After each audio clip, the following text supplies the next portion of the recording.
Bonjour à tous, je suis ravie de vous retrouver pour votre émission Vision Chine, 外国人看中国. Aujourd'hui, je suis ravie d'avoir Florian Servet sur le plateau de Mandarin TV. Florian a 22 ans, il est étudiant en gestion internationale. Il a créé sa propre association universitaire qui est aussi un réseau regroupant des personnes qui partagent la même passion, le même intérêt pour le monde chinois. Bonjour Florian. Bonjour. Comment as-tu découvert la Chine? Alors moi j'ai découvert la Chine par l'intermédiaire de mes amis franco-chinois quand j'ai commencé le lycée. On apprenait le japonais ensemble et il s'est trouvé que d'un coup je me suis fait plein d'amis qui étaient d'origine chinoise. Et ceux-là ils m'ont fait découvrir des musiques, des séries en mandarin. Et c'est par ce biais-là que j'ai commencé à découvrir un peu tout ce qui était dans cette culture. Ça m'a donné envie après à l'université de m'inscrire à un parcours qui me permettait chaque année de partir en Chine. Oui. À l'université UPEC, l'université Paris-Créteil. Et donc c'est par cet intermédiaire que chaque année je suis allé dans plusieurs villes de Chine. Très bien.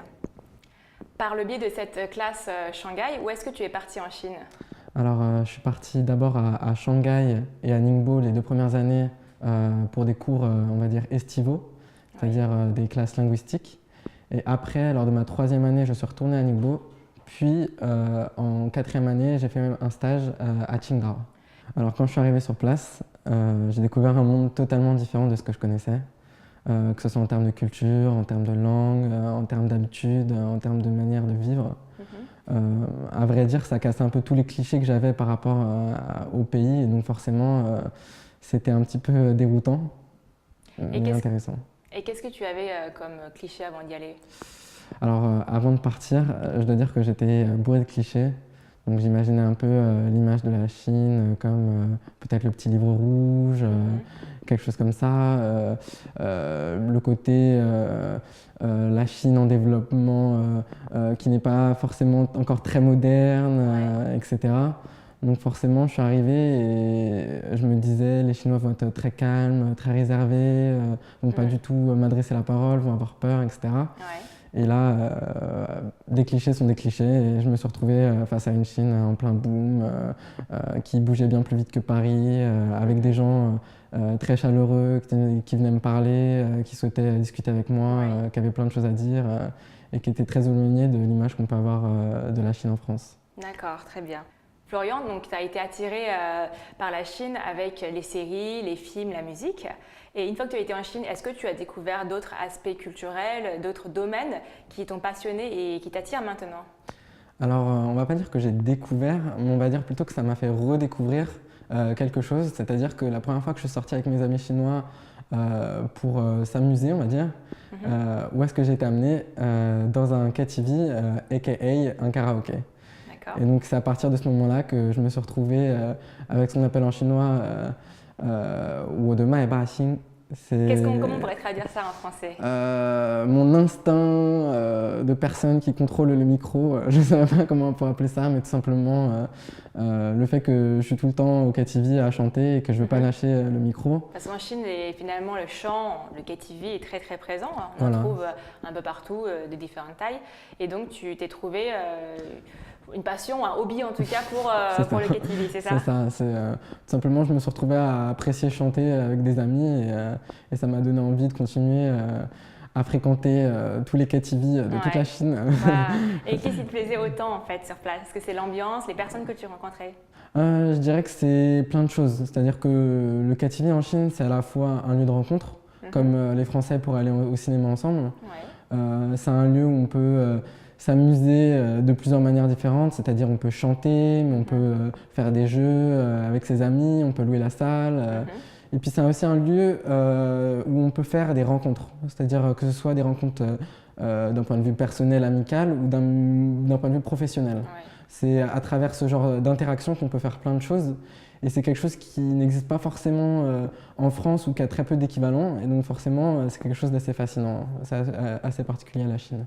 Florian, j'imagine qu'à part le KTV, tu as dû visiter et faire beaucoup d'autres activités en Chine.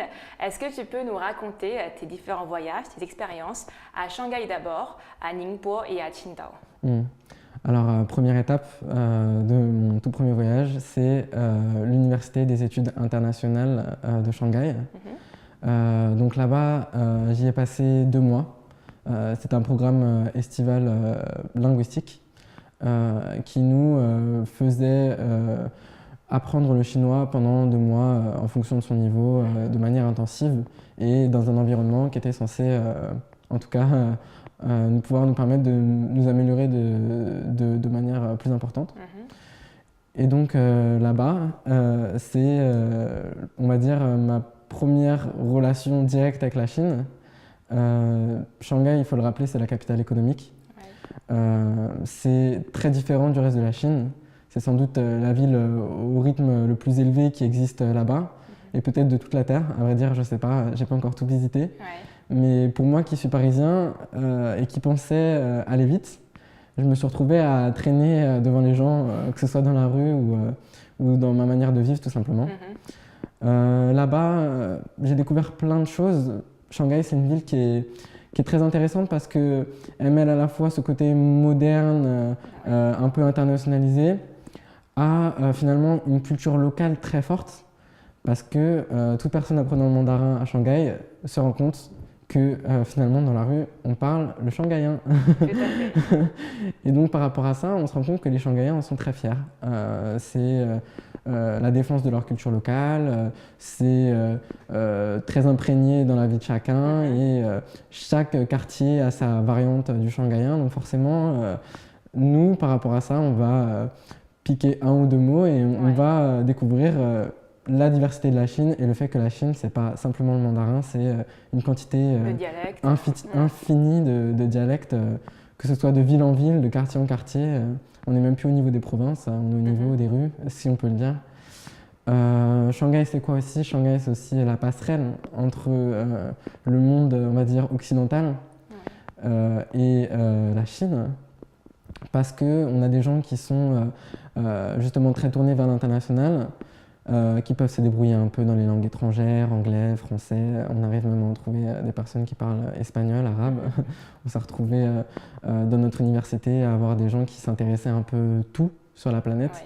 Donc c'est aussi cette volonté et cette curiosité de la part des Shanghaïens qui fait que c'est une plateforme d'accès assez facile pour les étrangers qui cherchent on va dire, à débuter avec la Chine. Florian, quel a été ton meilleur moment passé à Shanghai?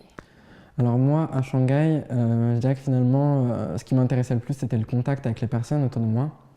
Et ce qui m'a fait le plus plaisir, en tout cas ce qui m'a le plus touché et ce qui reste le plus présent dans ma mémoire, c'est la journée qu'on avait passée avec les étudiants qui apprenaient le français à notre université. Et on s'était retrouvés tous dans une classe, dans une chaleur de 40 degrés, à sortir un jeu de loup-garou en chinois. Et à essayer tant bien que mal, dans les 2 langues, de jouer à ce jeu-là. Et en chinois, le loup-garou existe, le jeu, comment on l'appelle? Alors en chinois, on appelle ça langren, donc personne, loup, loup-garou. Et donc effectivement, le jeu qui est français, si je ne me trompe pas, est très très populaire en Chine. Et ce fut le début de longues parties que je continue à faire même actuellement en France avec mes amis chinois lorsqu'on en a l'occasion. Et donc à part le loup-garou, j'ai eu l'occasion de découvrir une cuisine très différente de tout ce que j'aurais pu imaginer. C'est la cuisine que l'on peut trouver chez les Chinois de confession musulmane en Chine. Alors en Chine, il y a plusieurs types de Chinois de confession musulmane. Il y a ce qu'on appelle les Huizhu, Huijiao.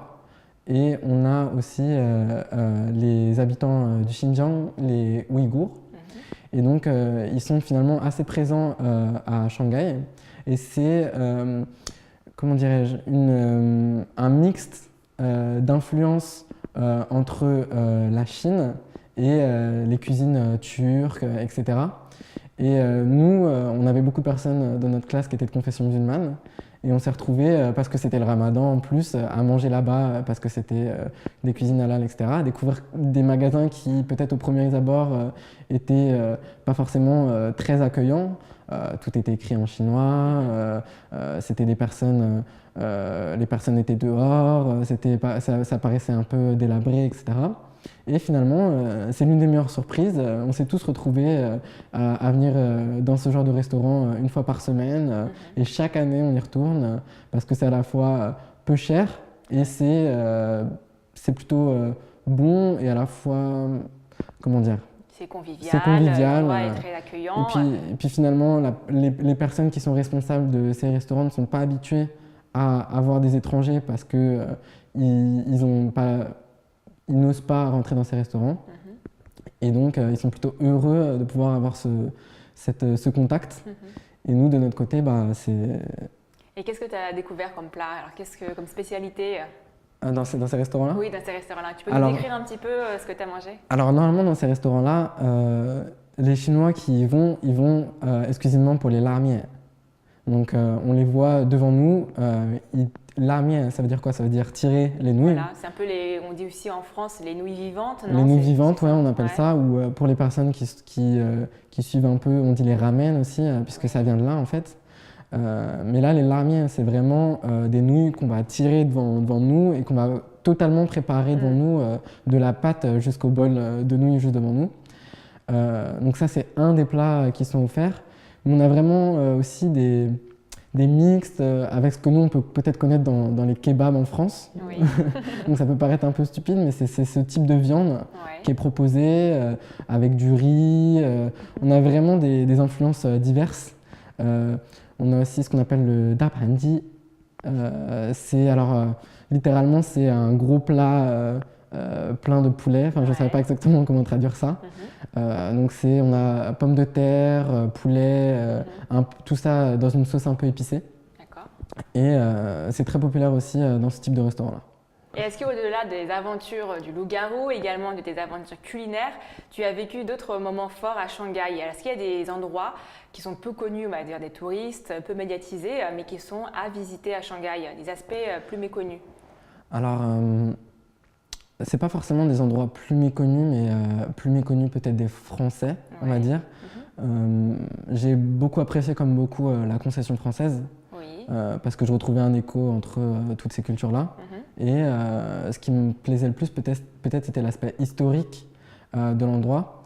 Et je recommande à tous les Français qui sont un peu curieux de se renseigner sur, par exemple, la résidence de Sun Yat-sen, qui se trouve dans la concession française, qui, moi, m'a fait découvrir... Tu peux nous rappeler qui est Sun Yat-sen? Alors, Sun Yat-sen, c'est ce qu'on dit en chinois, c'est Guofu. C'est le père fondateur de la nation. Par nation, on entend la première république chinoise après la dynastie des Qing, Qing Chao. Donc c'est la révolution chinoise autour de 1911-1912. Et donc c'est cette personne-là qui est à l'initiative du mouvement. Et donc on a à Shanghai l'une de ses résidences, l'un des endroits où il a habité. Et on retrace en fait un peu l'histoire et la vie du personnage. Et moi qui ai vécu en France, où on a une histoire qui est un peu plus centrée sur, évidemment, notre propre pays, j'ai pu découvrir quelque chose, un personnage, comment dirais-je, d'importance mondiale. Et j'ai trouvé ça très intéressant.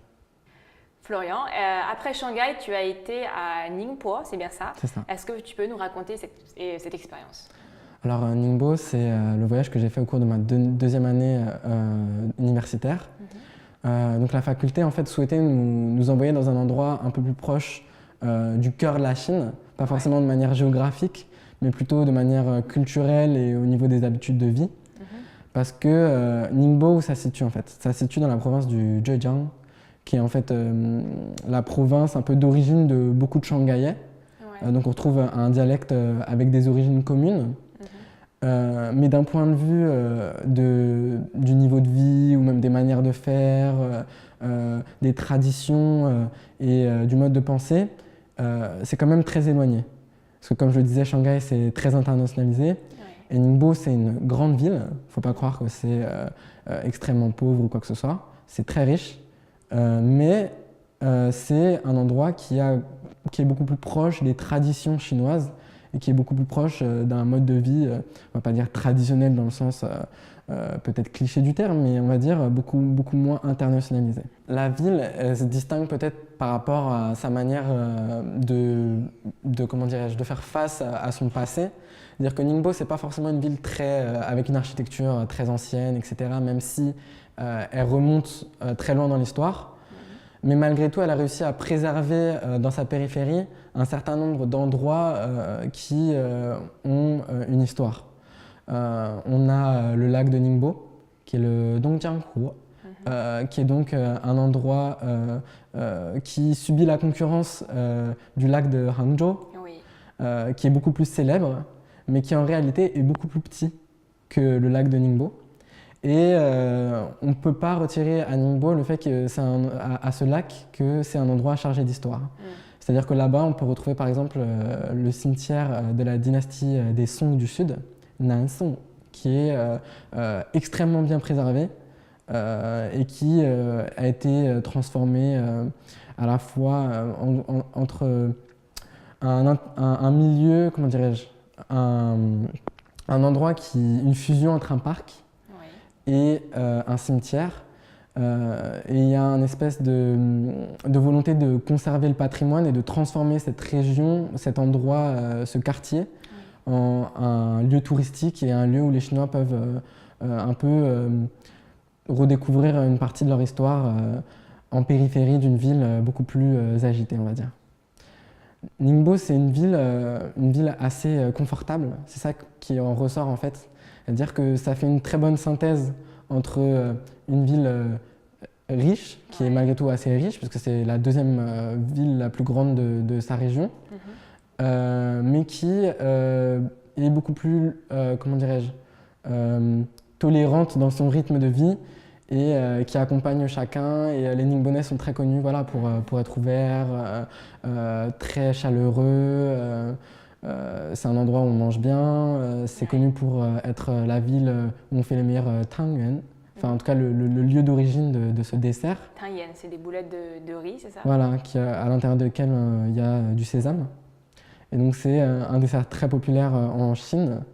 Je pense que maintenant dans tous les endroits on en retrouve. Mais on mange à des fêtes en plus, non? C'est ça. Traditionnel. Alors je ne veux pas dire de bêtises, mais si je me souviens bien, on en mange aussi au Nouvel An. Alors moi, sans doute, mon souvenir le plus fort dans cette ville, c'est lorsque j'ai participé à la vie associative de l'université dans laquelle j'étais. J'ai participé à une activité qui s'appelle Li Xiansheng. On va dire, si on fait une traduction directe, c'est, on va dire, les gentlemen des bonnes manières. Je ne saurais pas vraiment comment donner une traduction directe, mais le principe, c'est organiser un espèce de concours de talent entre garçons, évidemment. Il y a la version fille et la version garçon. Et en gros, pendant 4-5 mois, on va être tous dans ce groupe, tous les participants à cette espèce de concours vont être ensemble et on va tous s'entraîner à faire des trucs un peu d'étiquette, etc. On va tous s'entraîner à chanter, à danser. Et toi, quel était ton talent? Est-ce que tu as chanté? C'est ça. Mon talent, c'était de reprendre une chanson chinoise et de la réadapter à ma sauce, c'est-à-dire de la réécrire et de la chanter devant les Chinois et de voir un peu la réaction des autres. Florian, après Ningbo, ta dernière étape, la ville que tu as visitée, est Qingdao. Alors Qingdao, pour beaucoup de Français et d'Européens, ça fait référence à la bière, Qingdao? C'est ça. C'est la bière qu'on retrouve dans tous les restaurants chinois de France, même du monde, je pense. Peut-être qu'il y a certaines personnes à qui ça dit rien, parce que la prononciation est un peu différente de la manière dont c'est écrit. C'est écrit Tsingtao avec un T. Mais c'est bien la petite bière que vous retrouvez dans votre restaurant chinois près de chez vous. Tu étais là-bas aussi pour étudier à Qingdao? Alors Qingdao, c'est la première ville dans laquelle je suis allé pour, on va dire, travailler en fait. C'était ma première année de master et on devait faire un stage à l'étranger.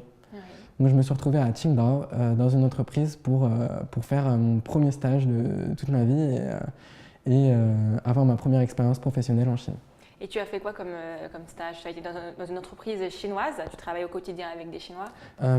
Donc oui, j'étais dans une entreprise chinoise avec exclusivement que des collègues chinois. C'était une entreprise dans l'import-export, dans le domaine du prêt-à-porter en fait. C'était un fabricant de vêtements. Et donc là-bas, je me suis retrouvé à être le seul Français, voire le seul étranger, dans un bureau rempli de Chinois, à faire ce que fait un stagiaire chinois en Chine. Donc c'est-à-dire que tu lisais chinois, tu écrivais chinois, tu devais parler chinois comme un stagiaire chinois. Donc effectivement, je parlais en chinois, mais j'avais la chance d'avoir des supérieurs un peu compréhensifs et de travailler dans une entreprise dans le secteur de l'import-export. C'est-à-dire que j'avais des collègues chinois, mais des clients américains. Donc avec ces clients, il y avait toute une communication, il y avait tout un nombre de tâches à faire et évidemment, c'était dans la langue du client qu'il fallait le faire. Et ta vie à Qingdao était quand même différente de celle à Shanghai et Ningbo puisque tu n'étais plus étudiant là-bas. Enfin, tu l'étais étudiant, mais tu devais travailler, c'est bien ça? C'est ça. Est-ce que ça t'a laissé quand même beaucoup de temps de découvrir des loisirs, de faire de belles rencontres? Alors, ce qu'il faut Au savoir, travail peut-être? Alors, ce qu'il faut savoir, c'est que j'avais associé l'image de la Chine dans mon esprit à cette histoire de partir en séjour, beaucoup m'amuser, un peu comme des vacances. Et je me suis retrouvé face au dur monde du travail et à avoir un emploi du temps beaucoup plus restreint. Parce qu'en Chine, on travaille de nombreuses heures. Ça rigole pas. Voilà. Donc forcément, j'avais beaucoup moins de temps pour moi-même et pour m'épanouir un peu en dehors de l'entreprise. Mais j'avais la chance d'avoir des collègues très ouverts et très accueillants, très curieux du fait que je vienne dans leur entreprise pour travailler directement avec eux. Donc forcément, j'avais la chance d'être un peu chouchouté à ce titre-là. Ouais.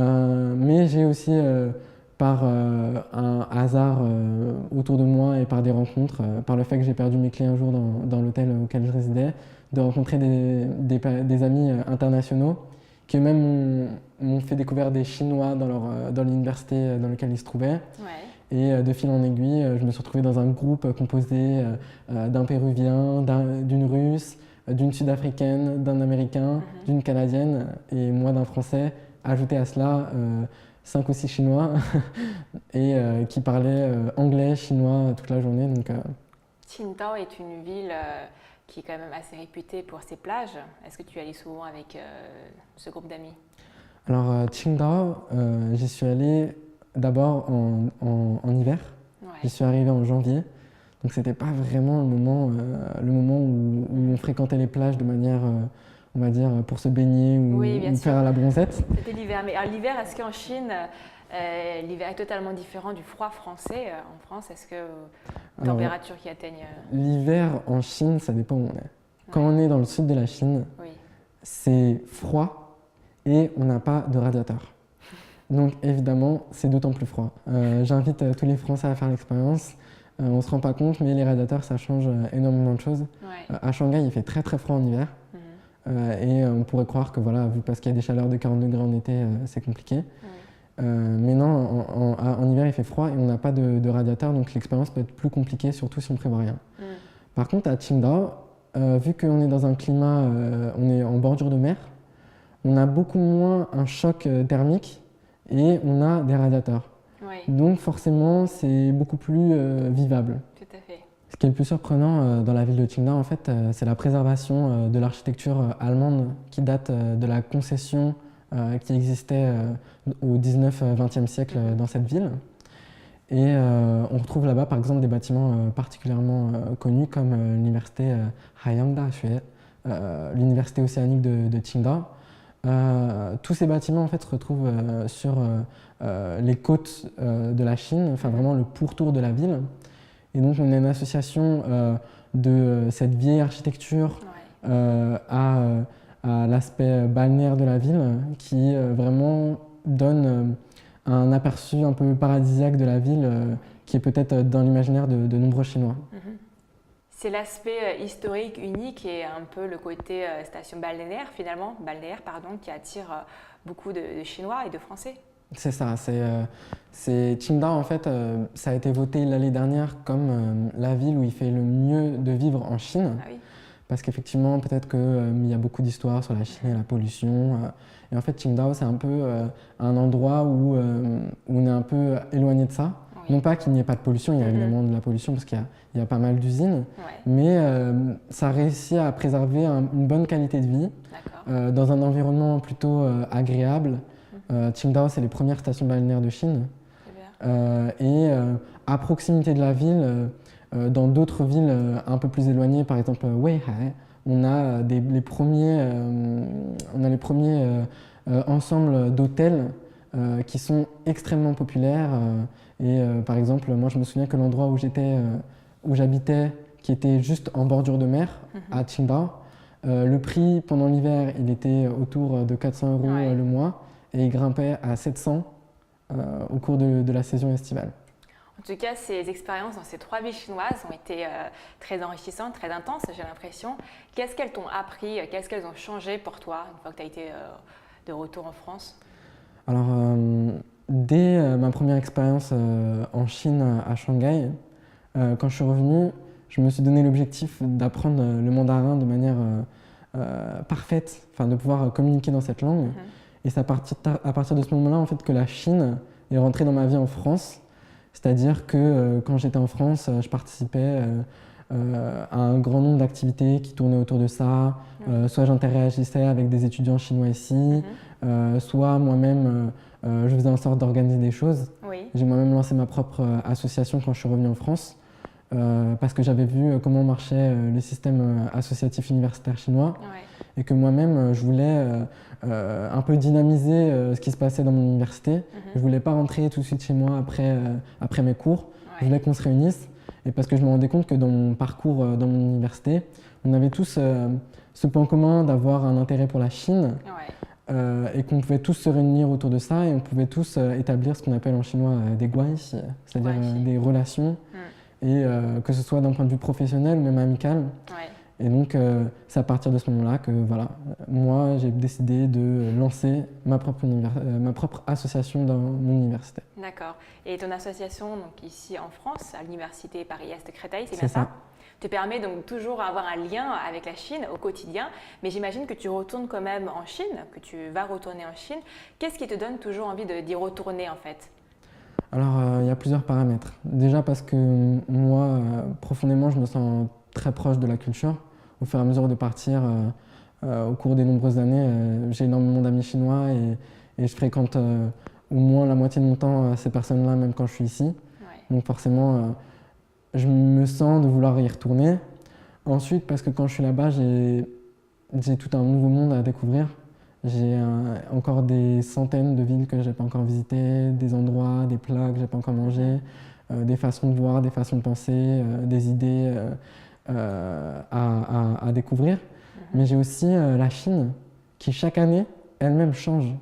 C'est-à-dire que je pense que d'un point de vue même de Chinois, qui vient étudier en France, et qui retourne chaque année, il découvre que son pays, chaque année, sa ville, son quartier, a bougé. Un restaurant a fermé ses portes, un centre commercial a ouvert, un nouveau mode de paiement a été découvert, des vélos ont surgi partout dans toute la ville. Donc on se retrouve d'un coup à avoir des changements dans les aspects les plus profonds de la vie de chacun. Et on ressent le fait que la Chine, c'est l'endroit où être au XXIe siècle. C'est-à-dire que c'est là où se font les choses et c'est là où même la création et l'innovation se retrouvent de nos jours. D'accord, très bien. Et à chaque fois que tu es de retour en France, à Paris, tu continues à t'intéresser à la Chine via ton association, celle que tu as créée, mais aussi LifeLab, qui est une association que tu as intégrée. C'est ça. C'est bien ça? Alors LifeLab, c'est une association que j'ai intégrée à la rentrée 2016-2017. En fait, c'est une association d'étudiants chinois principalement, c'est-à-dire qu'on était peut-être 2 Français à l'intérieur de cette association qui s'occupaient essentiellement de la traduction ou même du marketing, de la campagne de communication. Et cette association, à la base, elle a été créée pour avoir une réflexion sur la société chinoise moderne et sur, on va dire, les styles de vie et comment on peut améliorer la Chine d'un point de vue pratique. Et moi, ça m'a attiré parce que, évidemment, un des aspects de la Chine qui m'intéresse le plus, c'est les Chinois. Et c'est leur société et la complexité un peu de ce qui s'y retrouve. Donc j'ai trouvé ça intéressant et j'ai voulu y participer. C'est des groupes de réflexion, vous échangez, vous partagez beaucoup. Tu as parlé de la société chinoise moderne actuelle. Peux-tu nous faire part de tes réflexions, de tes observations, toi, sur cette société? Alors, je pense que peut-être une anecdote, ça serait un peu pertinent. Je dirais que par exemple, au cours des dernières années, il y a quelque chose qui m'a particulièrement frappé. Comme je disais au début de l'émission, voilà, j'avais des clichés sur la Chine, peut-être que c'était un peu moins moderne que la France, peut-être que voilà, je nous imaginais extrêmement loin et j'imaginais la Chine un peu derrière. Et un jour, je me retrouve dans une petite supérette à payer pour une boisson comme une autre. Et à côté de moi se trouve une personne âgée Et là où moi j'allais sortir mes billets en cash pour régler bien gentiment ma somme, je vois la vieille dame devant moi sortir son portable, se le faire scanner et repartir tranquillement à sa vie de tous les jours. Et là, à ce moment-là, je me suis rendu compte du décalage technologique qui ne marchait plus dans le sens que j'imaginais, mais dans l'autre sens. C'est-à-dire la Chine avec une certaine avance et avec une certaine innovation par rapport à la France. Très bien. Merci beaucoup Florian pour toutes ces réflexions très très intéressantes et merci d'avoir été aujourd'hui avec nous sur Mandarin TV pour nous parler de ton expérience chinoise. Un plaisir pour moi. Merci. C'est la fin de votre émission Vision Chine, 外国人看中国. Merci de votre fidélité.